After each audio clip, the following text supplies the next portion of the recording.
welcome to Grandma's How To's again. I'm going to try and teach you a little bit about pruning, at least the basics anyway. I'm not an expert at anything like this, but I do know mainly what to do. Today I'm going to show you about my muscadine grapes. Now this is a brand new little shoot.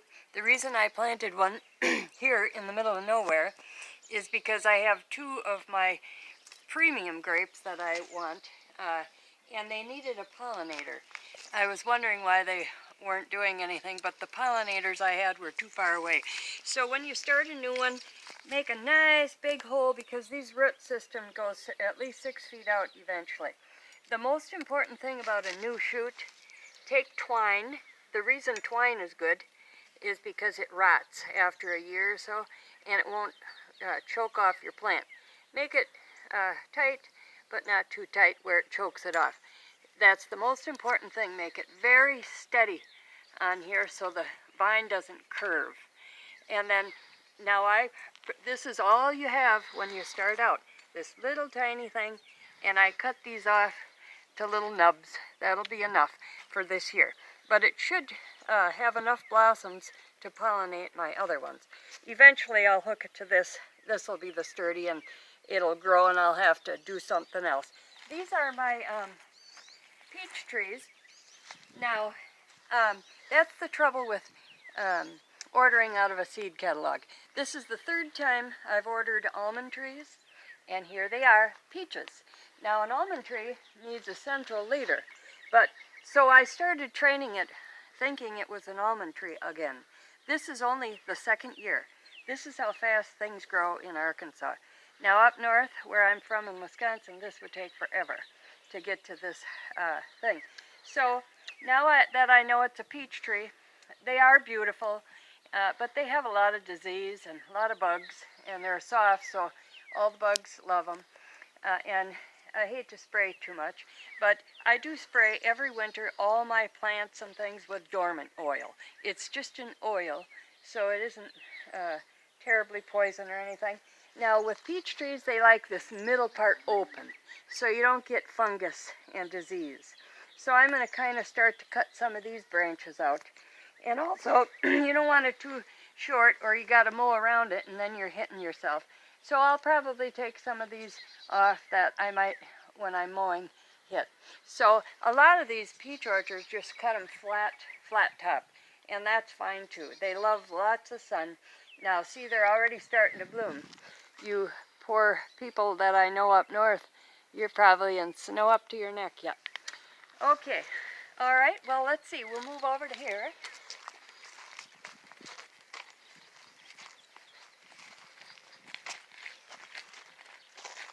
This is a forsythia. It's already starting to bloom, and the time to prune this would be after it blooms, because all summer long it produces its blossoms.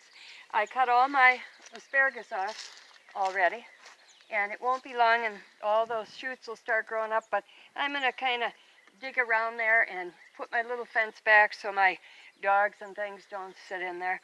Now we'll go prune that jasmine vine.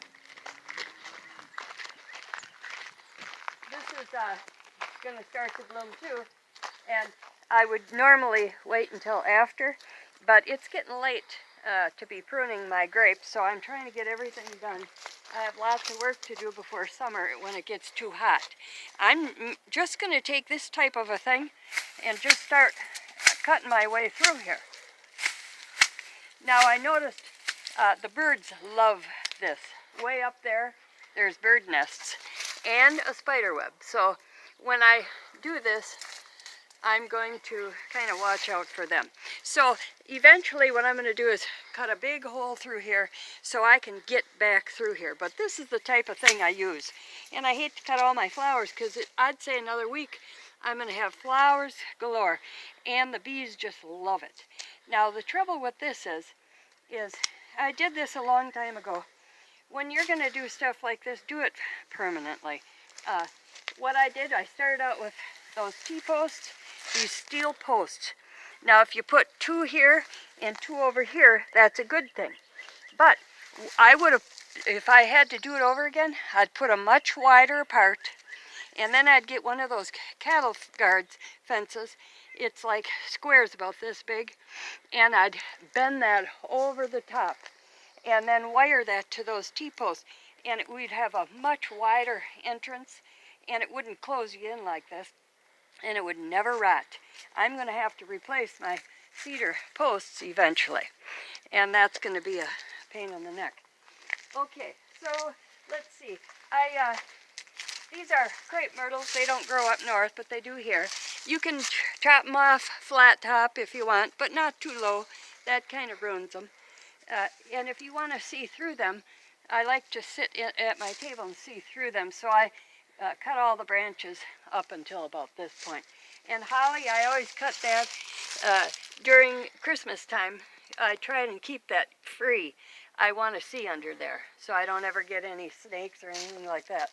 And the bees love holly, so I like to have a holly around, because if you don't have bees, you don't have holly, or you don't have anything really.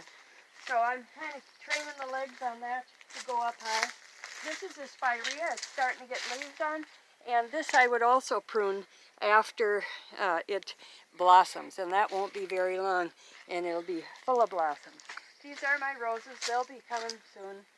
And so let's see what else. I'll just keep making my way around. My hydrangeas are going to bloom pretty soon.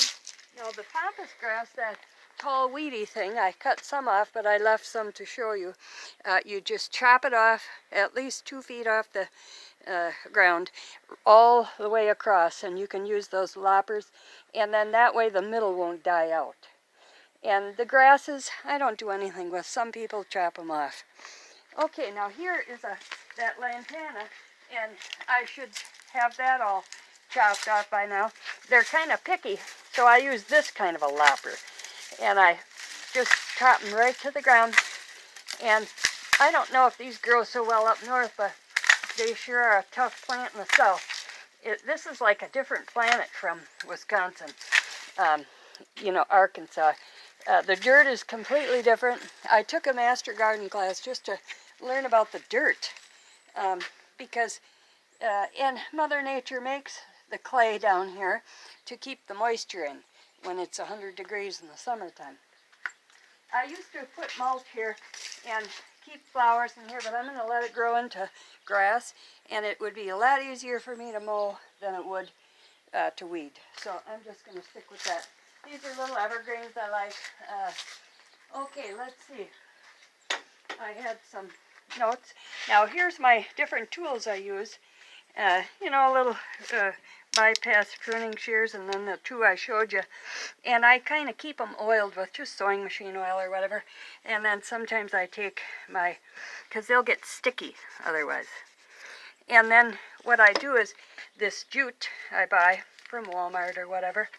And then I just wrap it like around a box many times, any box, and that's how I get all my little strings that I need. Sometimes I leave them much longer if I have bigger vines. Now I remember that tiny little vine I showed you. Well, now that's only like I planted it last fall. But now, I'll show you a plant that, let's see, where did I put my pruners? Here they are. I'll show you a plant that, oh, it's probably 5 years old by now. Now, I get at least 5 gallons off of each vine, and this is 2 vines, which I could have done 1 vine. They just overtake everything. But it's so hot here in the summer that it shades. It's a good shade, and I get a lot of grapes, and this is a noble, and it doesn't need a pollinator. So what you do is you just start, because I'm not like some of those people can prune these things in no time. The bigger the plant gets, the older the plant, the longer you can leave them. And then they give you more grapes. The longer your little vines are. And like, oh, I've cut off a few main vines before, and well, you just start a new one. But if you don't really know what you're doing, what I do, I just start cutting like this. I'll grab a hold of this and just start cutting to get them out of my way. And then once I have a path, and so, okay, this one is say 5 years old, so you start to leave them at least this long, because you'll just keep getting more and more grapes. I get a lot of grapes off, or muscadines off of this one, because it's right next to the house, and I can water it every single day, which very much helps. They're sweet, and I use these for juice and jelly all the time. And then those big ones on the carport I use for eating, because they're much larger and very sweet and everything. So you just keep going like this. Now you could take all these and make, if you were real creative, I'm not so good at, but you could make baskets out of them. Now there's seedless grapes that are better for baskets, or wreaths, you know, like you see in the store. Okay, so this is a different type of a vine. It's very tough, and that's the good part about a muscadines, is that you don't, they don't blow up when it gets too hot or too wet. Where a seedless grape, which I have over there, if it gets right past the point where, and then you get a big rain, well, they might crack. Once they crack, well, then you have bugs in there and everything. And so see how it just takes a little time. And then I usually put all these vines on a thing if I don't want to make something out of them. See, that's about how they look. And they go in clumps. Now when you're training a vine, what I do is I put at least my 1 hand length apart from each other. I try to have one on this side, one on this side, one on this side. You know, vary the sides that they're on, so everything's not on one side. Now this looks very complicated and messy, but it really isn't. It isn't. Anybody can do this. And if it isn't exactly like this, so what? It'll still grow. Now up north, I think there's grapes that would grow up north if you put them on the south side. And also, take your seed catalog and just look through it, and it'll tell you if it needs a pollinator, or if it grows up north, or if it's a better for the south. And so that's what I do. I'll sit and read seed catalogs, and then that's how I learn about them. Okay, so this is almost done. Now, there's a couple things. See these shoots coming off the bottom? You never want them on there. So I chop any of that stuff off. They like to just start anywhere. And during the summertime, I cut them off also, because they might just start out of nowhere. Now, there is sometimes, if you don't tie them as you go, when they're small, the smaller plants, I always tie them to my thing. And even now I still tie them. And then this jute will rot after about a year, so they don't strangle my plant. Now, there are these little tendrils that, the reason you tie them is so those little things grab onto this. You don't want them to grab onto this plant like this. If you look real close, they're grabbing onto this plant, and then they will kill that branch. It'll just fall off because it strangles it. And so throughout the summer, when they're nice and soft, right now they're kind of hard to pull off because I didn't pay attention. But in the summertime, you just pull a little and they come off. And then otherwise they'll cut your plant right off. And that doesn't happen very often, but there's always those, because they're trying to grab onto something. Now my husband put a steel thing going across here because, of course, once again, my cedar posts, eventually they rot off, even if they're cedar. Now, I can already feel them dripping. As soon as you start to cut them and they start to drip sap, and that's good. They'll drip for a long time, maybe a month. And like I say, I'm a little late this year in pruning, but I always have to kind of wait for my grandson, the cameraman, until he has time also. So that's why I saved a few. And we have some all along the driveway. And see, now that one has a strangler on it, and that I should take that off. But I might just do this, so I don't have to bother with it. So anyway, I keep going along, and they should be at least this much apart. See, this one would fool you. It's a real big one. It goes all the way over to there. So I don't want to cut the main artery here. So this is what I'll chop starting here, and then I'll know where it goes. But anyway, now I'd say these are too close, but and I might chop that off eventually just because it gets so tight in there, you can't even get the grapes out. There's so many grapes. Okay, I think I got this way. So I'm going to finish doing this now within the day here. And I'll take you over by the garden, and we'll see over there, and I'll show you the seedless grapes. Okay, we're back again. Now these are the seedless grapes. There's different ones. These are Reliance, Vanessa, things like that. And these are actually what the stores use for grapevines and the wreaths and all that. Now, the real way to do this with the seedless grapes, the grapes, would be to have one post and then have the arms. You just train like one of these arms to go that way, and that way. And then you leave about 80 buds total per plant once it gets a little bigger. But because I just wanted some on my garden, and I'm kind of running out of room, and I'm able to water this real well, so I just let them grow along my garden. And I'm just trying to cut them off to here.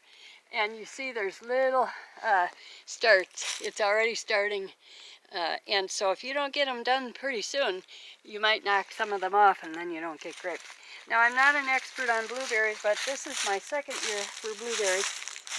These are called, I think, high bush.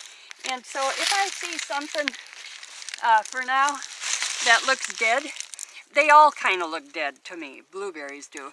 But if there's something with no life on it, then I'm going to chop that off. But you know, otherwise, now this one looks like it doesn't have anything living on it. So I'm going to just chop that off. But look at all these. They look beautiful. So I'm going to leave them. We had good luck with them, and this is the second year. So I think that they'll do pretty good. And I just put up a small fence here. That'll be enough to keep the deer away. And then that's about it. So let's see. I think that's about it for today. Let's see if you have any questions. Thanks for the nice comments here and there, and I guess that's about it. If you have any questions, put it on there somehow, and don't forget to change your clocks back or ahead, and I'll have to have my grandson do that since I don't know any of that stuff. So anyway, if I guess the next time maybe we'll wait till they're a little more advanced and see what's going on. So like as far as apple trees go, always have one main leader, and try and trim some of them out of the middle so that it isn't wet in there. But other than that, maybe once they are more advanced, I can show you a little more. Okay, well, have a good day, and I'll see you next time. Bye-bye.